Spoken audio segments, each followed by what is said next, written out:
Bonjour Alain Juppé. Bonjour. Les démocrates s'emparent donc de la Chambre des représentants, les républicains au Sénat restent majoritaires au Sénat. Il n'y a pas eu de vague bleue. Donald Trump dit c'est un immense succès ce matin, il a raison. C'est du Trump, immense succès alors qu'il perd la majorité à la Chambre des représentants. On sait que les relations entre le Congrès et le président des États-Unis sont importantes parce que le Congrès peut bloquer un certain nombre d'initiatives du président. Donc je vois dans ces élections d'abord un assez bon signe de santé de la démocratie aux États-Unis parce qu'il y a eu énormément de votants, une très forte participation, beaucoup de femmes élues, un renouvellement du personnel politique, notamment du côté des démocrates. Donc voilà, maintenant il y aura peut-être un peu plus d'équilibre dans le fonctionnement des institutions américaines. Et ça nous concerne directement. Ça veut dire qu'il n'a plus les mains libres aujourd'hui ? Oui, bien sûr. On sait très bien que, notamment dans le domaine budgétaire, le Congrès peut s'opposer à certaines décisions du président. En tout cas, ça le conduira à négocier davantage, à rechercher davantage des équilibres, alors que ça n'est pas sa tendance naturelle. Donc c'est une défaite pour Donald Trump ? Je ne veux pas marquer les points, tout le monde est content. Donc, essayez de comprendre en réalité. Ce n'est pas un succès, dans la mesure où il perd la majorité à la Chambre des représentants, qui est une des deux chambres du Congrès, qui peut bloquer un certain nombre de ses initiatives, avec laquelle il devra trouver des terrains d'entente. Il n'a plus les mains aussi libres qu'il les avait auparavant. Cela dit, il n'y a pas de vague bleue, et j'entendais les commentaires. Ça ne vous étonne pas, ça, Alain Juppé, qu'il n'y ait pas de vague bleue vu ça d'ici. nous étonne, nous, Européens, voilà, parce que nous connaissons mal les États-Unis. Pour nous, les États-Unis, c'est la côte Est, c'est Boston et New York, ou la côte ouest, c'est Los Angeles et San Francisco, et nous sous-estimons en général la réalité américaine, dans l'Amérique profonde, où Trump a une popularité incontestable, bien sûr. Il y a des leçons à tirer pour nos élections à nous, les élections européennes, ou pas ? Rien n'est exactement transposable. Non. Ce qui m'intéresse, moi, c'est la relation entre les États-Unis et l'Europe. C'est bien le sujet.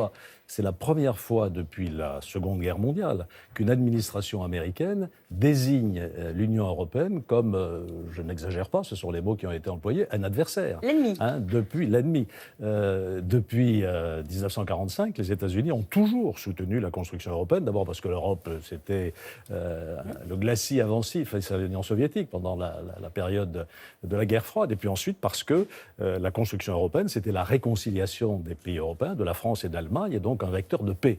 Et aujourd'hui, nous dérangeons. L'Europe dérange. D'ailleurs, ça devrait nous faire réfléchir. Si nous dérangeons tant à la fois la Russie et les États-Unis, si nous sommes logés de tant d'attaques de tous les côtés, c'est parce que nous représentons quelque chose en puissance, quelque chose qui doit se transformer encore, bien sûr, mais qui a un rôle à jouer sur la scène internationale. Le fait que ces élections intermédiaires ne soient pas un échec cinglant pour Donald Trump laisse à penser qu'il est toujours dans la course pour les prochaines élections de 2020. Ça veut dire que ça nous oblige, nous, Européens, à considérer qu'il va falloir justement faire longtemps avec cette nouvelle ordre mondial imposé par Donald Trump. Je ne ferai certainement pas de pronostic sur les élections prochaines, ni aux États-Unis, ni en France d'ailleurs. On sait à quelle vitesse, assez prudent, de votre part. On sait à quelle vitesse le contexte politique se modifie aujourd'hui. Enfin, de toute façon, nous allons travailler avec le président des États-Unis, nous, nos dirigeants, bien entendu. C'est un point de passage incontournable. On n'a pas tellement le choix, effectivement. Non, on n'a pas le choix. Est-ce que vous êtes d'accord avec le parallèle première puissance économique du monde. Est-ce que vous êtes d'accord, pour boucler la boucle sur les élections européennes, avec le parallèle que fait Emmanuel Macron sur le climat qui est le nôtre actuellement et celui des années 30 ? Est-ce qu'il n'y a pas une façon de dramatiser un petit peu la situation ? Est-ce qu'il est lucide ou est-ce qu'il exagère ? La situation est grave. Je ne sais pas s'il faut la dramatiser, mais il ne faut pas sous-estimer la gravité de cette situation. Nous sommes confrontés à des défis considérables, des défis sur la construction européenne, je l'ai dit, et sur nos valeurs même. Nous avons cru longtemps que les valeurs européennes étaient universelles, que nous étions le centre du monde. La démocratie, les droits de l'homme, l'égalité entre les hommes et les femmes. Et nous nous rendons compte aujourd'hui que ça n'est plus le cas et que ces valeurs sont contestées.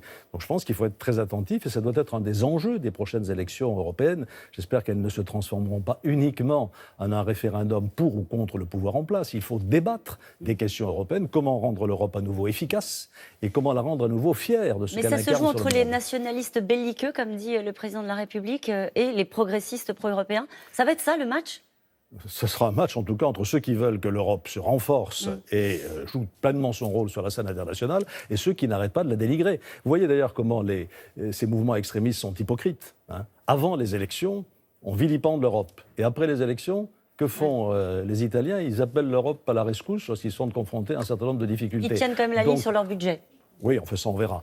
Et on verra les conséquences que ça représente. Et d'ailleurs, à ce propos, je veux dire quelque chose. Oui. Ce n'est pas les gnomes de Bruxelles qui imposent ces règles. C'est les chefs d'État et de gouvernement que nous avons démocratiquement élus. Et ce sont des règles de bon sens. Quand on a un budget en déficit, comment on fait? On emprunte. Et il y a un moment où il faut arrêter d'emprunter parce que les prêteurs ne vous prêtent plus. C'est ça qui risque de se passer en Italie. Alors, vous avez depuis longtemps embrassé la cause écologiste. Est-ce que vous pensez que le meilleur moyen de défendre l'écologie, c'est la taxation des carburants? C'est ce qu'expliquent en gros les membres du gouvernement qui nous disent il va falloir de toute façon changer de modèle, décarboner notre économie Bien et sûr. il faut en passer par une taxation. Bien, c'est évident qu'il faut changer notre modèle économique. Comme ça. Et il faut arrêter d'être hypocrite là aussi. Vous avez un certain nombre de responsables politiques qui ont prôné l'augmentation de la taxation sur le diesel pour que l'utilisation du diesel recule et qui aujourd'hui poussent des hauts cris. Alors il faut vraisemblablement et même certainement prendre en compte ceux qui sont les plus défavorisés, qui ont le plus de difficultés, dont le pouvoir d'achat est amputé parce qu'ils n'ont pas d'autres moyens de se déplacer que la voiture. Mais sur le principe de réajuster la fiscalité du diesel par rapport à celle de l'essence, sur l'idée de changer de comportement, sur l'idée, j'entendais une chronique il y a peu de temps sur la voiture électrique, sur l'idée qu'il faut dans nos villes, en tout cas, avoir de moins en moins de voitures polluantes, il faut tenir bon parce que parmi les grands défis que j'évoquais tout à l'heure, dans ce monde qui est dangereux, n'oublions pas le défi écologique. Aujourd'hui, 99% des scientifiques internationaux nous disent que nous allons dans le mur et que le problème, c'est qu'il y a un mouvement qui vient des cause. territoires, comme on dit, et qui est le mouvement des Gilets jaunes, qui est une couleur qui s'exprime pour l'instant sur les réseaux sociaux avec un appel à mobilisation le 17 novembre. Quand on est chef de l'État, on l'entend cette colère, ces gens qui disent bah oui, je suis à 20 € près et le plein il est trop cher et il faut du coup peut-être aller plus doucement sur la taxation des carburants. J'ai entendu le président de la République dire qu'il entendait la colère. Ça suffit. La colère est mauvaise suffit conseillère. Cette façon aujourd'hui de dire la colère, ça suffit. Il faut aussi prôner le calme et le sang-froid. Vous savez, Bordeaux, c'est la modération. C'est pour ça que j'ai écrit un dictionnaire sur la ville. Bordeaux, c'est l'esprit de modération. Et aujourd'hui, on voit au contraire monter aux extrêmes immédiatement chaque fois qu'un problème se pose. Essayons d'aborder les choses tranquillement, de trouver des solutions. Ça veut dire que ce mouvement des Gilets jaunes ne vous effraie pas?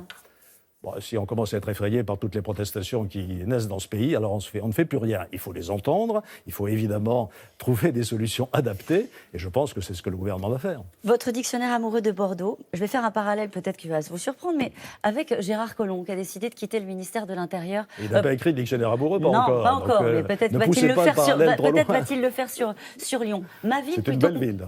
Ma ville plutôt que mon pays? Oui, les deux.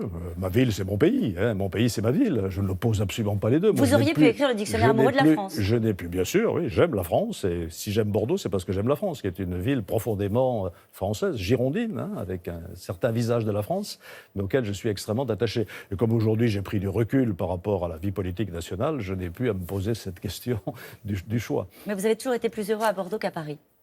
Je ne sais pas si on peut dire ça, mais en tout cas, je suis très heureux à Bordeaux. Pourquoi est-ce que la fonction de maire est à ce point attachante? D'abord parce qu'on est proche de ses concitoyens. On est au milieu de la population. Montesquieu a une très belle phrase, pour être un grand homme, il ne faut pas être au-dessus des autres, il faut être au milieu d'eux.